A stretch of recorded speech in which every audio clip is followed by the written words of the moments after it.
no really funny or anything in order to put in the front of this video. We're just gonna jump right into what is another remake of Harvest Moon in the Story of Seasons series, and I'm not saying that in a bad or a shady way by any means. It does seem to be what a lot of Story of Seasons is mostly remakes of Harvest Moon. I think there are some original, I probably should have researched that, but it's whatever. I mean, it's not really a big deal. That's not the whole point of the video. We're not talking about the lore of where the Story of Seasons comes from and everything. So yeah, let's just jump right into talking about this. So I do want to start off by saying, overall, I guess you could argue it's kind of giving spoilers for the whole video. I'm not really going to go into the specifics of any events, or I mean, in some ways it's kind of hard for a game like this to necessarily give spoilers, if you will. But I am going to be talking a little more in depth about the aspects of everything right away. So honestly, this game, I'm going to start off by, it's very different. I've played a lot of life sim games, farming sim games, whether it be in, Harvest Moon series or the Story of Seasons. I do have, I believe it's Rune Factory 4 or 3 on the 3DS that I started playing a long time ago and just ended up dropping, not because it was bad, but just, life happened.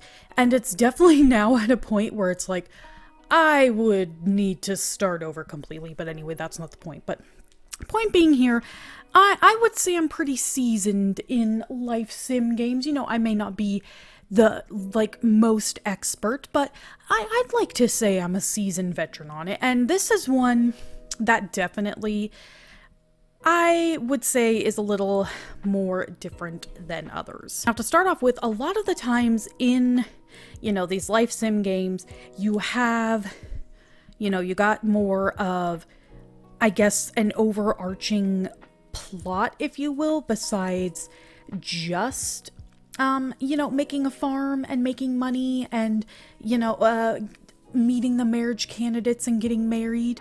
But, and unless, of course, it's Animal Crossing, but that's a little different in the life sim. When it comes to the farming sims, you generally have that overarching story, and there is one here of you're basically coming back to the Forgotten Valley because your dad, he used to work on the farm there, and you're kind of looking for a change of pace, which and this might be sacrilege to say, I do have it. I'm gonna get around to it eventually, okay? It's kind of in some ways like the story of Stardew Valley, but of course, Story of Seasons, Story of Seasons, It's a Wonderful Life did come first, given that this game was released way before, and this is obviously a remake, but you're going to the Forgotten Valley and saying, screw it, I'm gonna live and work on a farm, and this is my life now. How this game differs a lot from others is, for one, I mean, all of them are kind of open-ended and not necessarily being the most direct, but they definitely give you, I would say, more of a concrete objective. Story of Seasons, It's a Wonderful Life, it just drops you in. You get the basic tutorials of here's how you take care of your animals, here's how you farm, talk to people, here's a dig site, and that's it.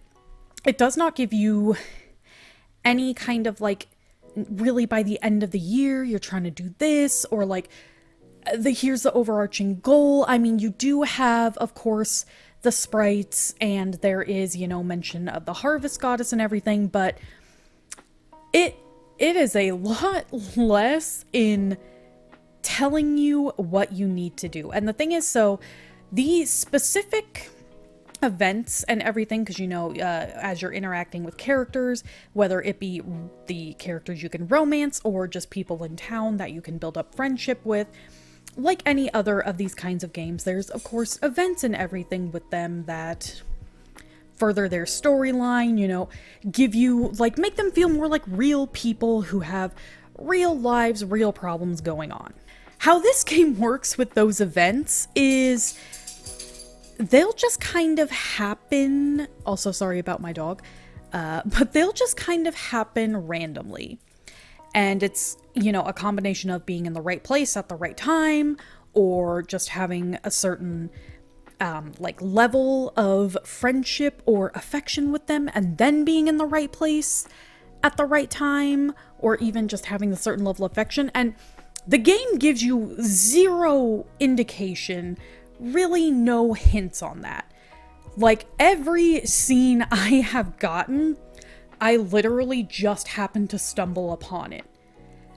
You can, like, make educated guesses of, like, okay, this person, you know, like, you have the one artist guy, it's like, oh, he hangs a lot around at the beach and everything, and, like, you can kind of watch their, because they kind of take, like, the same path every day. It's like, okay, so let me hang out around there then, where they usually go, and, you know, just kind of guess from there and keep showing up. And, you know, you just hope you find an event, but there's really no help in that. I want to reiterate, I don't think it's necessarily a bad thing that the game is structured this way. I don't mind the, you know, the events are kind of more randomized and everything. I think it's a neat way to do it. You, of course, can, you know, look up a guide if you want to see these specific scenes and everything. And so with it also, it does make it, because they can just be so random and out there with these scenes, you do not need to, once you have, you know, all 10 hearts filled out, you don't need to see all the, I'm just gonna call them scenes still, scenes with the person that you want to marry in order to be a marriage candidate for them. And this game, it makes it extremely easy, I would say, to get married. Whereas other Harvest Moon games, a lot of the time you have to propose with the blue feather, which that's a pain to get. And you have to, like, upgrade your house, or you have to upgrade your bed. And, like, they have a bunch of requirements a lot of the time. Like, at least the older Harvest Moon games, because I remember with Magical Melody on the GameCube, you had to have a certain, like, house size, and you had to get the bed, or maybe not house size, but you did have to get, like, the double feather bed or whatever, and then you were gonna have to get the blue feather before you could propose to anybody. This game, it makes it very easy to build up affection with people. The blue feather is just handed to you. You don't have to do any kind of upgrading to your house or your farm or anything in order to get married. And that is because this game is a little different than other of the Harvest Moon Story of Seasons games, in that if you do not have enough affection with even just at least one person to either have them want to come propose to you, or if you proposed before the last day of winter, if you don't get married, the game ends there, and, you know, you basically either have to restart that file or just completely restart a new game. Because the whole carrying on of this game, and like I said, this is why I said there's going to be kind of spoilers, is it focuses a lot on you and your husband or wife, your guys' child, and your child growing up. Because every time spring through winter, so a year, you know, the usual for these kinds of games, it ends, you get this kind of, it's like the story explanation of, oh, here's some kind of stuff that happens, and we jump forward a few years. Like, after the first year, once you get married, you have your whole, you know, oh, marriage suite, and then you're like, oh, what about expanding our family? And, you know, in that instance, you can choose if you want a boy or a girl, or you can just randomize it, which is what I did. And then you go from there to skipping ahead a few years to, like, your kid is like a toddler, I would say, probably like 3 or something. And then, you know, once that ends, then you're going to skip ahead to them being an older child, and so on and so forth until your child grows up. So, you know, that is part of why they made that so easy. Like, and like I said, building up affection with someone isn't even really too difficult. Like, the only thing I looked up guide-wise for this game is what gifts like really work to build up the affection quick, because I was like, I have my person. I'm gonna, what does Matthew, he's my boy, what does Matthew want? And I was able to, get it leveled up pretty easy. And I do believe I saw all his scenes. It's possible I may have missed one. Like I said, I don't know, because I never looked up a guide for really anything except just what are the gifts he really liked to help push that forward.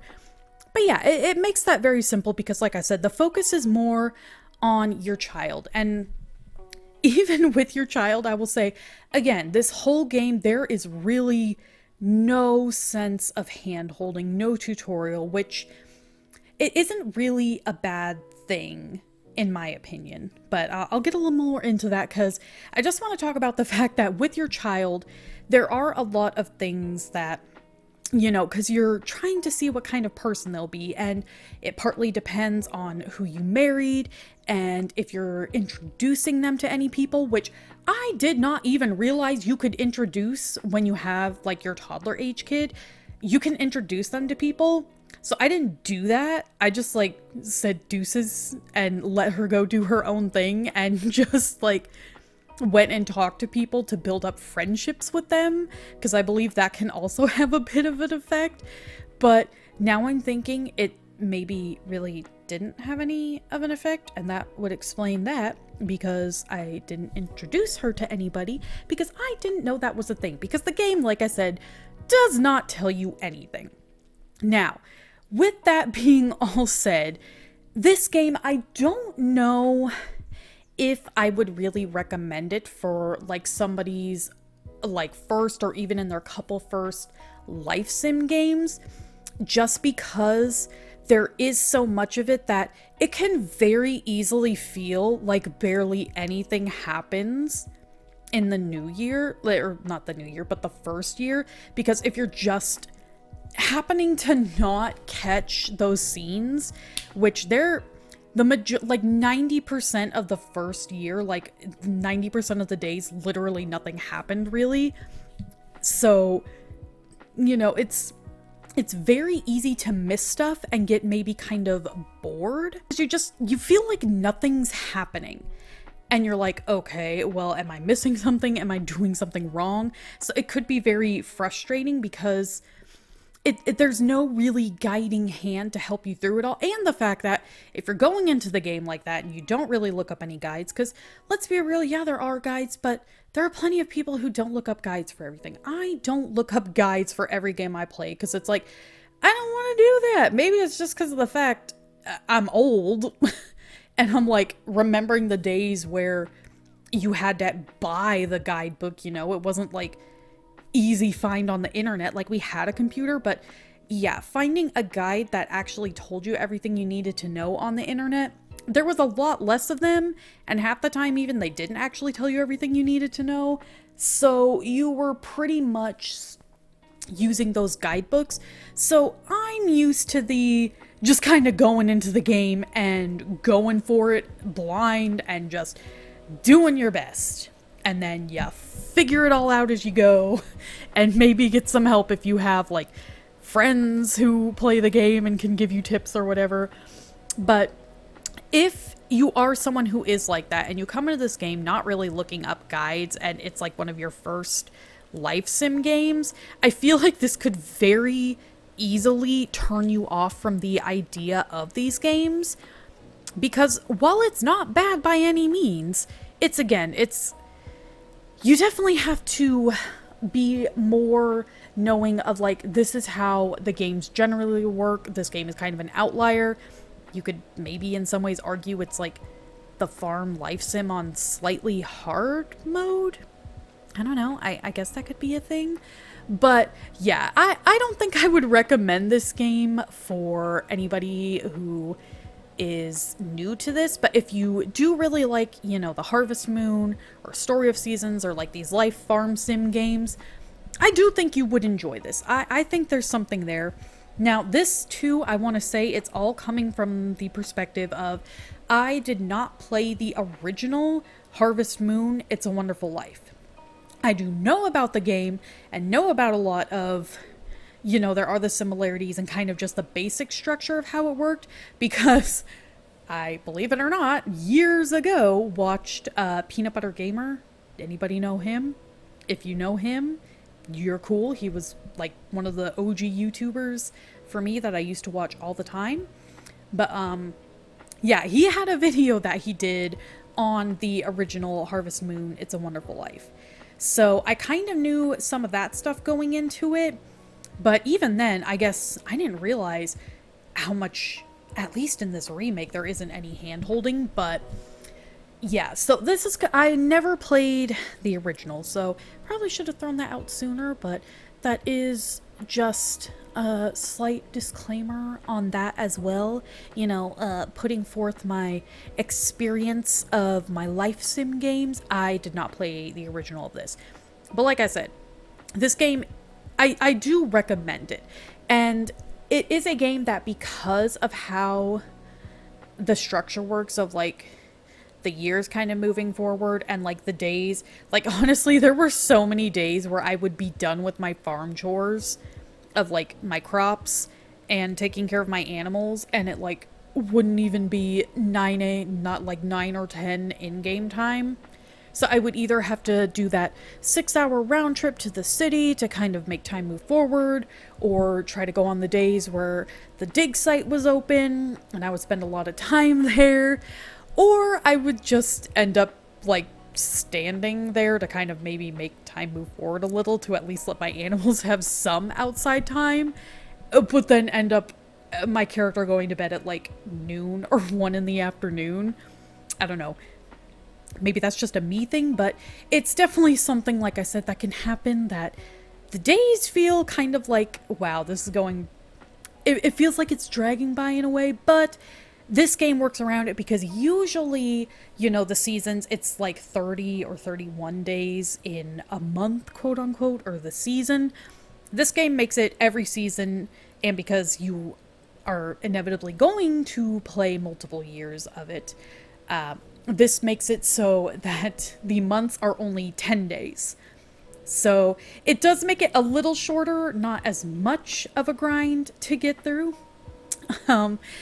So, there's that with it. The game, honestly, I did play it on the TV because that's where all this capture footage is. So I did play some on the docking station, but a lot of the times the Switch games, especially when it comes to life sim games, I like to just be able to play it while I'm chilling on the couch and like watching YouTube, or, just having something on in the background and keeping it more, if that makes sense, of like, those are like my handheld. I want to be able to lay in bed or just be anywhere and be like, oh, let me just pull out the game. So I mostly played it in handheld, and it ran perfectly fine.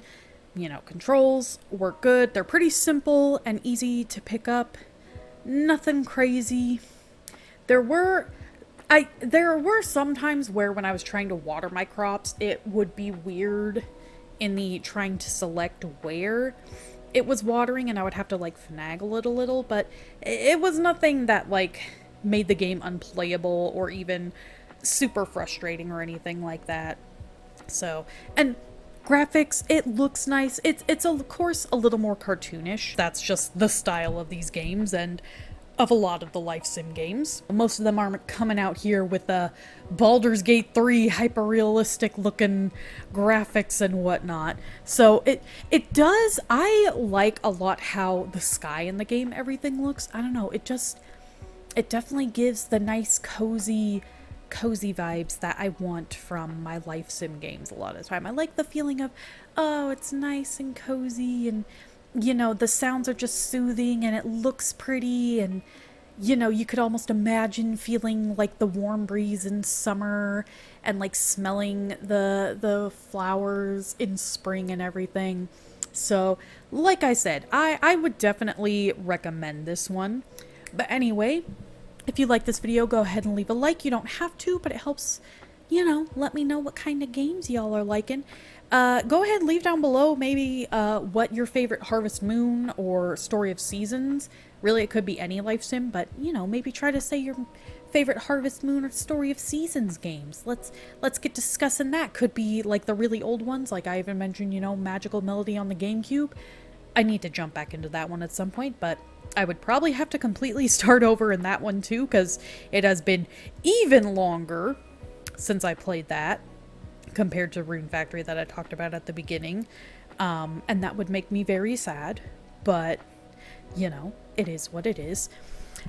If you want to see more videos like this, go ahead and hit that subscribe button. I try to upload every Friday, but I'm gonna be honest, sometimes, like for instance with this, you know, you notice between this video and the last one, there was a week skip.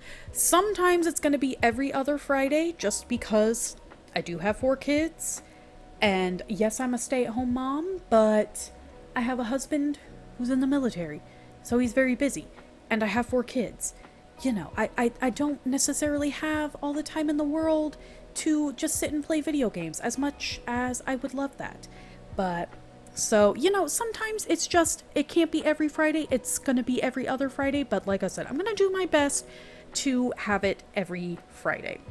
On my socials, link down below, Instagram, Twitter, Discord to keep up with everything, my second channel where I don't vlog very much. I need to get better about it, but it's just not much going on that's vlog worthy, because I'm not about to just exploit everything about my children and like show their personal everyday life and talk about like what's specifics going on, you know. That's another topic for another day. But so, you know, I do try to upload on that as often as I can.